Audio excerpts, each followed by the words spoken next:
if you've ever had a dog with really bad allergies and you know that you're going to have sleepless nights and the redness and the smelly and the chewing on the feet and the whole shebang, or the ear infections, the discomfort, the unhappiness.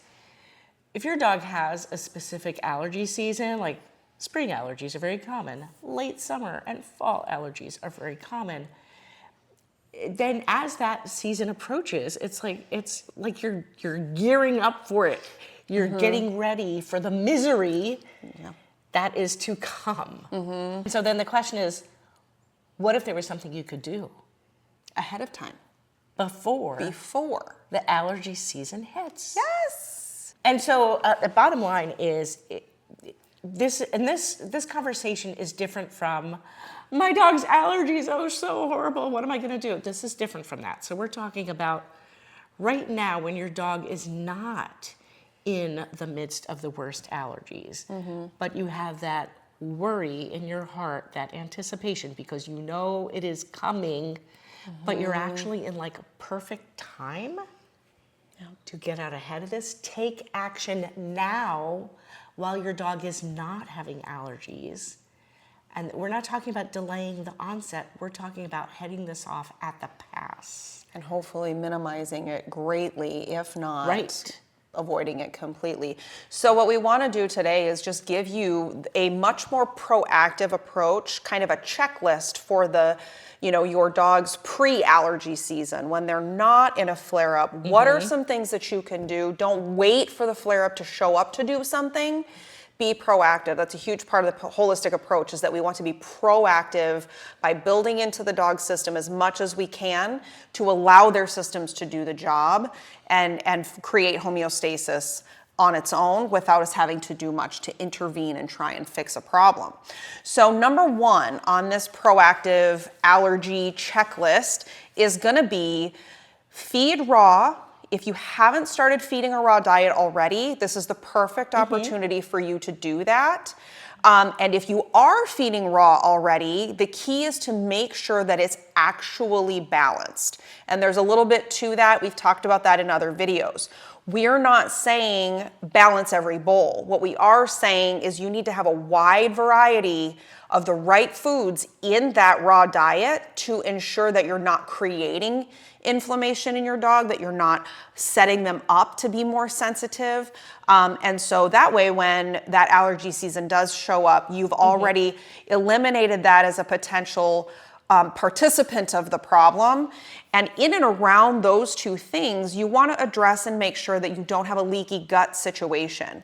And so there are ways that you can kind of do that. It's part of our protocol from transitioning from kibble to raw. We have a great gut reset protocol that we can link below in one of our guides that you can do to ensure that that is not an issue, make sure that intestinal lining has been dealt with. But that is step one. Make sure you're feeding a raw diet. Make sure that it is truly balanced with good whole foods and the right whole foods, and address leaky gut if you have not done that in the past and you think that it is at all possible that you have that perforation in the intestinal lining that could be causing a lot of issues. So that's number one. Right, and I don't even think you need to wonder about that, because if you're sitting at home and you're like, well, how am I gonna know if my dog has leaky gut? Just assume they do. So first thing is address leaky gut as if it is there, so that you don't run into problems in the future with supplements not working, your food's not working, your plan's not working. So that is something that should kind of happen when you first transition a dog to a raw diet. If you didn't do it then, do it now. So kind of get that out of the way so that you know you got the raw feeding down, you figured out your system, you figured out your sources, and you've done a leaky gut protocol. So that kind of sets you up beautifully for the next thing that you're gonna do. So the next thing that you do to get out ahead of allergy season, so you've done your leaky gut protocol, now is your chance to do some liver kidney detox before the allergy season hits. And it may be that your dog is coming into allergy season. So for example, we're filming this at the beginning of March. If your dog's allergy season is in spring, well, at least in Minnesota, spring's not going to be here for a while. But if you're in other parts of the world, it might be imminent. And so typically for that, we use standard process canine hepatic support, which is a beautiful liver support supplement that helps the liver do its job of detoxification more easily, and standard process canine renal support.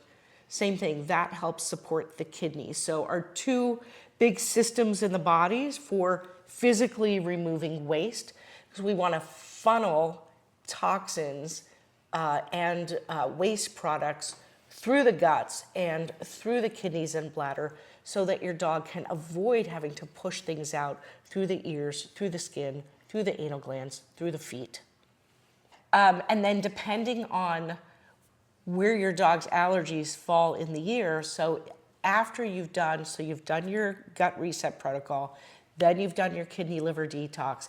If you still have time before your dog's allergy season actually arrives, or if you're waiting for it and it's not happening, because that's also an option, then I recommend following a seasonal program of supplementation to support detoxification of different organ systems throughout the year. This is based on the Chinese calendar. In the Chinese calendar, there are 5 different seasons, and in each season, there's a pair of meridians that are more active. So there are certain organs that are working harder in each season, and we'll attach information that kind of explains exactly how to do this, when to start, what supplements to use. So it basically is like a continued form of mild, easygoing supplementation that will just help your dog's body continue to detoxify so that he can get rid of as much junk as possible before the season approaches that's going to overstimulate his immune system. So number 3 is going to be more of your allergy-specific supplements. So if we've addressed the first 2 pieces, this is a great third step that you can take. And some of those, just some examples of some things that we've found to be probably the most beneficial, because we always like to look really to whole food sources to accomplish things. And so everything that we're talking about, for the most part, is going to be more of a whole food, very limited actual, supplement itself. Right, and to kind of preempt that, the reason that we're talking about this is because, as anybody with a dog with allergies knows, you can easily go online and find these lists. Right. Top 10 natural things to do for your dog with allergies. And the lists are kind of basically the same, right? Colostrum, nettles, probiotics, quercetin, blah, blah, blah. And you know what? In my experience, those things don't work. They either take a long time to get on board, like quercetin. Quercetin takes like 3 months to be effective. And it is minimally effective. Right. And, yeah. And I've never had success with it. Nettles, I've just not seen them do anything. Antihistamines don't work in dogs. And so that's why we're looking at things that will be very effective and that you put in place, again, as you're kind of counting down the weeks or months to your dog's actual allergy season, instead of being hit in the face by it, and then you're buying all the 10 things on the list, right, and 2 weeks later your dog's on Apoquel, because treating allergies, if it was that easy, that would be great, except it's not. And so the allergy-specific supplements that we're going to mention here are great things to also continue on with through allergy season. If your dog does end up flaring up to a degree, keep doing these things. They're only going to be helpful. And so the first thing we're going to talk about is local seasonal honey or bee pollen. You want to make sure that it is something that is local. Those bees are going to be collecting pollen from those common allergens to your area. And so that's what makes it so beneficial to really help dogs with seasonal allergies, especially that are environmental. It's really going to bring some help in that way. It's also incredibly rich in vitamins and minerals. And so it's, bee pollen in particular is like this beautiful array of, multivitamin nutrients, whole food source of that. So it's a great, great option. Right, and it doesn't have to be like, what if I don't have a beekeeper next door? We're talking regions. Like we are in the upper Midwest. Right. Like that, like large swaths of the country. In any region like that, we're basically going to have the same flowers, the same plants. If you do have a beekeeper next door, that's great. phenomenal. Yes, and you can oftentimes you can find a local food co-op or farmers, and you can farmers markets, and you can find these things rather easily from people that are local to you, and then you're supporting farms and local businesses. Farmers markets don't start until June. Well, we have a little bit of a disadvantage, but we do have great food co-ops that bring in more natural foods and from local sources. Right, and so what I like to do is basically, if you can find beekeepers or people who produce honey who know which honey was produced when, that is what you're looking for. The pollen that is collected early in the spring is going to be different from late summer pollen. And so what if you're thinking, well, my dog doesn't have allergies until late summer? Doesn't matter, start now, and basically for your average dog, you would give half a teaspoon to a teaspoon of raw local honey starting in the spring. So start with that spring honey, and you could do this once or twice a week. It doesn't necessarily have to be every day because we're trying to prep the body in advance. This is not a treatment protocol. This is let's delay treatment if possible protocol. And so then as spring wears on, you would shift into the summer honey and then the late summer honey. And I think good beekeepers are going to have this stuff, and they're going to know what types of plants are flowering when and what their bees have been snacking on. Another thing that I like to use a lot is SCOBY. SCOBY stands for symbiotic culture of bacteria and yeast. So it's SCOBY. SCOBY is what ferments kombucha. It's not fermented in and of itself. It's the culture that will ferment the tea. And SCOBY, you can often buy it at health food stores. I'm sure they have like kombucha starter kits that will have organic SCOBY in them. I've just gone on Amazon at times and I've Googled organic kombucha SCOBY. Or if you have a friend who makes kombucha, they're probably desperate to get rid of their excess SCOBY because it replicates itself. When I bought it, it comes in this yellow hockey puck looking thing with the texture of snot. It's not something that you can easily spoon up because it has that kind of sticky, sort of jello-ish quality, but you can cut it with scissors. And from what I understand, it is tasteless, odorless, very easy to add to your dog's food. They're not going to know that they're eating it. And so basically, some people find it's easier to cut with scissors. If you're working with a very tiny dog, you could just cut off like a 1/4 inch square piece. Any other dog, just think of kind of an inch size blob, and then you're going to feed that to your dog. Again, you don't necessarily need to do it every day if your dog's allergy season is not approaching quickly, if you have some time, or if you're not in the midst of your dog's allergy season. But I would prep them by feeding it once a week. Just that piece of SCOBY, kind of ongoing. And like Melissa said, through your dog's allergy season. So these are not things that you drop when allergy season comes and your dog starts itching. These are things that you're going to continue and maybe even speed up a little bit. Yeah, the reason to use SCOBY is because it's going to be a broader array of microorganisms than you can find in any probiotic supplement. And these are also living organisms. How do we know they're alive? Because they're going to ferment your kombucha. They're active, as opposed to buying a probiotic in a capsule or in a powder. Half of them are dead. Half of the organisms are dead by the time you get there. And there's like a list of maybe 18, maybe 25 of them if you're lucky on the label. But that golden blob of SCOBY is going to have tons of different kinds of microorganisms in it and just can't be beat. So the third supplement that we would tell you to include is going to be really upping the omega-3s in your dog's diet. Again, we always like whole food sources for this over something like a fish oil. It's far more bioavailable, far more less prone to going rancid, oxidizing, that type of thing. So green lip mussels are phenomenal. Small oily fish are going to be a great option. Really high quality eggs. So organic pasture raised eggs are actually pretty high in omega-3s. And so you're going to incorporate things like this. Again, if you're feeding a balanced raw diet, you're probably already doing some of these things, but you're just going to want to do them more often if you're not incorporating them yet. You know, these are things that you would want to do minimum 3 to 5 times a week. And you could maybe even up it when it comes to, you know, really trying to help their body prep for this season and then get through the season.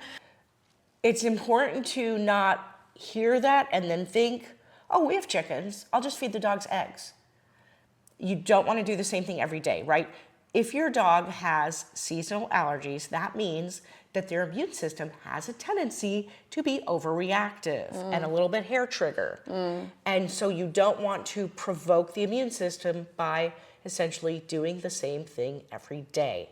So you want to have some different sources. So if you have your eggs and you have your green lip mussel, which, how does that usually come? And I will say it's mussel, mussel. It's a type of seafood. So do you use it in a powder or in a liquid, like in a capsule? You can get it either way. I like actually getting it the whole food source. Raw Feeding Miami is a great source for actual green lip mussel that you can feed as a food. Oh, nice. So they essentially come frozen and you would...